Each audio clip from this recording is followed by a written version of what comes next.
العالمین والعاقبۃ للمتقین اما بعد۔ عزیز دوستو،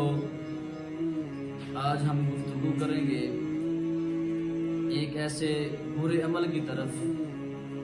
جس کے کرنے سے انسان کے روزے اور اس روزے کا انسان کو کچھ فائدہ نہیں ہوتا۔ رسول اکرم صلی اللہ علیہ وآلہ وسلم فرماتے ہیں، صحیح البخاری کے اندر روایت موجود ہے، رسول اکرم فرماتے ہیں کہ جو شخص یہ دو برے اعمال نہیں چھوڑتا، جب تک اس کے اندر یہ دو برے اعمال ہیں تو انسان کو روزے کا کوئی فائدہ نہیں۔ ایک تو یہ عمل کہ انسان جھوٹ نہیں چھوڑتا، اور دوسرا برا عمل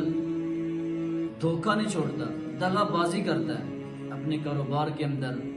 تجارتی مال کے اندر۔ تو عزیز بھائیو، یہ وہ عمل ہے کہ رسول اکرم صلی اللہ علیہ وآلہ وسلم فرماتے ہیں کہ جس بندے نے روزہ رکھا، رمضان کا روزہ،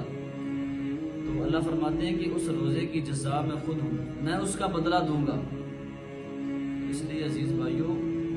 یہ روزے قیامت والے دن ہمارے لیے بھوک اور پیاس کے علاوہ کچھ نہ ہو، تو اس سے بہتر ہے کہ ہم ان دو برے اعمال کو چھوڑ دیں اور اللہ سے توبہ کر لیں۔ اللہ سے دعا ہے کہ اللہ پاک ہمیں عمل